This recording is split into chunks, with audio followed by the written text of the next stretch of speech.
Hello and welcome to AKD study zone. आज की इस वीडियो में हम डिस्कस करेंगे ब्रूनर थ्योरी के बारे में, यानी कि ब्रूनर का सिद्धांत। इस थ्योरी को हम ब्रूनर कॉग्निटिव डेवलपमेंट थ्योरी के नाम से भी जानते हैं, यानी कि ब्रूनर का संज्ञानात्मक विकास का सिद्धांत के नाम से भी इसे जाना जाता है।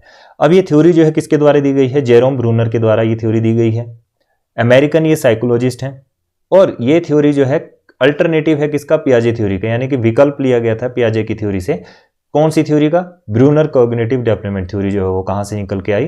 पियाजे थ्योरी से। अब ब्रूनर की जो थ्योरी है बेस है हमारी एनसीएफ यानी कि नेशनल करिकुलम फ्रेमवर्क 2005 के अकॉर्डिंग इस पे बात की गई है। जो भी इसमें काम किया गया है वो नेशनल करिकुलम फ्रेमवर्क 2005 से रिलेट करता है। ठीक है, अब इसके कुछ अदर नेम देख लेते हैं। जो अदर नेम्स हैं हमारे वो है स्ट्रक्चरल थ्योरी। फर्स्ट नाम है आपका स्ट्रक्चरल थ्योरी यानी कि संरचनात्मक सिद्धांत। दूसरा है कंस्ट्रक्टिव थ्योरी जिसे कहा जाता है निर्मितवाद सिद्धांत। उसके बाद है जेरोम ब्रूनर थ्योरी भी इसे कहा जाता है, यानी कि जेरोम ब्रूनर का सिद्धांत। और एक और है कॉग्निटिव कंस्ट्रक्टिविज्म यानी कि संज्ञानात्मक रचनावाद का सिद्धांत भी इसे कहा जाता है। ठीक है, अब ब्रूनर की जो डिस्कवरी है, ब्रूनर डिस्कवरी लर्निंग खोज आधारित अधिगम के बारे में ये बात करते हैं। कौन? ब्रूनर जो है बात करते हैं खोज आधारित अधिगम के बारे में इन्होंने बात की है। यानी कि बच्चा जो है ज्ञान का निर्माण जो है खुद ही करता है, यानी कि ज्ञान का जो निर्माण करेगा वो कैसे करेगा? अपने आप करेगा, स्वयं करेगा। क्लियर है बात? उसके बाद देखते हैं इसमें जो स्कैप फोल्डिंग यहाँ पर देख सकते हैं आप। स्कैप फोल्डिंग वर्ड जो था किसके द्वारा दिया गया था? ब्रूनर के द्वारा। अगर आपको ऑप्शन में मिल जाए स्कैप फोल्डिंग वर्ड किसने दिया तो वो दिया ब्रूनर ने, यानी कि मचान या फिर कोई ढांचा इसको बोल सकते हैं। बच्चा कुछ भी सीखता है वह पुरानी चीजों के ज्ञान को इकट्ठा करते हुए सीखता है। बच्चा कुछ भी सीखेगा वो पुराने ज्ञान को इकट्ठा करते ही सीखेगा, यानी कि स्पाइरल करिकुलम इसे हम कह सकते हैं। स्पाइरल का मतलब जैसे कि आप देख सकते हैं जो आपकी नोटबुक्स में ऐसे स्पाइरल किया होता है, तो वही इस स्पाइरल की बात की गई है कि बच्चा जो है वो पुराने चीज़ों को इकट्ठा करके उसका जो भी ज्ञान होगा उससे वो सीखता है। अब इसमें स्टेजेस की बात करें तो स्टेजेस क्या है इसकी देखते हैं। देखिए स्टेजेस में बात करें तो पियाजे ने दी थी 4 स्टेजेस। पियाजे की 4 स्टेजेस थी और ब्रूनर ने दी थी 3 स्टेजेस। अब कौन कौन सी थी? यहाँ पर सेंसरी मोटर की बात की गई थी। सेंसरी मोटर स्टेज जो कि आपकी 0 से 2 साल यानी कि बर्थ टू 2 ईयर तक चलती है। प्री ऑपरेशनल स्टेज दी थी 2 से 7 साल तक। कंक्रीट ऑपरेशनल स्टेज वो थी आपकी 7 से 11 साल तक।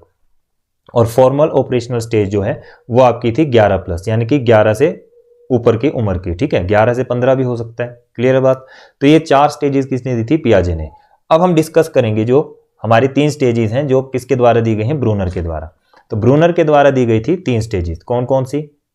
पहली है आपकी इनएक्टिव स्टेज जो कि 0 से बर्थ से 2 साल तक। आइकॉनिक स्टेज यानी कि 2 से 7 साल तक रहती है। और सिंबॉलिक स्टेज ये आपकी 7 से 15 साल तक रहती है। ठीक है, अब इनएक्टिव स्टेज की बात करें, नंबर 1 है आपका इनएक्टिव स्टेज। इसकी बात करें तो ये जो है हमारी एक्शन के ऊपर बेस्ड है। ठीक है, एक्शन बेस्ड है ये। इसमें हम फिजिकल एक्टिविटीज और फिजिकल एक्टिविटी बेस्ड भी हम इसको बोल सकते हैं, क्योंकि इसमें क्या है चलना रोना इत्यादि जो है इसमें आ जाते हैं। और बच्चा कैसे सीखता है? लर्निंग बाय डूइंग, करके सीखने पर निर्भर इसमें रहता है। किसमें? इनएक्टिव स्टेज में, जो कि एक्शन बेस्ड स्टेज बोला जाता है या फिर फिजिकल एक्टिविटी पर बेस्ड ये थ्योरी ये जो स्टेज है बेस्ड है। ठीक है, 0 से 2 साल तक ये रहती है। दूसरे नंबर पे आती, ये थी आपकी फर्स्ट नंबर पे। अब दूसरे नंबर पे जो आती है वो है आपकी आइकॉनिक स्टेज यानी कि 2 से 7 साल के बीच में रहेगी। ये जो है इमेजिन बेस्ड होती है। ठीक है, इमेजिन बेस्ड स्टेज है। इसमें हम विजुअल इमेजेस जो है बच्चों को दिखाकर जो है वो उनको सिखाते हैं। जो बच्चा जो ज़्यादातर क्या करते हैं कॉमिक्स वगैरह देखेगा तो उसमें बहुत सारी इमेजेस को देखने को मिलेगी जिससे वो ज़्यादा इस चीज़ को सीखता है। ठीक है, इमेज बेस्ड स्टेज है।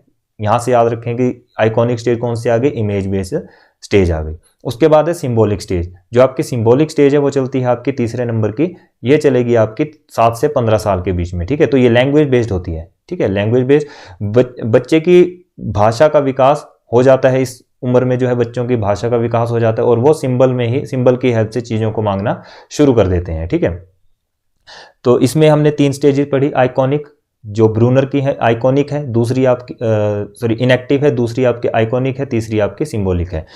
इनएक्टिव आपकी 0 से 2 साल तक की है। उसके बाद आपने देखा आइकॉनिक आपकी 2 से 7 साल और सिंबॉलिक आपने देखी 7 से 15 साल के बीच में। तो इनएक्टिव जो है आपकी इनएक्टिव स्टेज जो है आपकी एक्शन बेस्ड है, यानी कि फिजिकल एक्टिविटीज पर बेस्ड है। आइकॉनिक स्टेज आपकी, जो आइकॉनिक स्टेज है ये वाली स्टेज जो 2 से 7 साल के बीच में है, वो आपकी इमेज बेस्ड है। उसके बाद आपने देखा सिंबॉलिक जो है, सिंबॉलिक 7 से 15 तक चलती है और ये लैंग्वेज बेस्ड स्टेज हमारी हो जाती है। इसमें क्या है, बच्चे जो है जो भी चीज़ मांगे वो सिंबल्स के हेल्प से ही वो चीज़ों को मांगना शुरू करते हैं। इस वीडियो में इतने। अगर वीडियो आपको अच्छी लगी प्लीज़ लाइक शेयर कमेंट जरूर करें, अपने फ्रेंड्स के साथ ज़्यादा से ज़्यादा शेयर करें। थैंक्स फॉर वॉचिंग, मिलते हैं नेक्स्ट वीडियो में।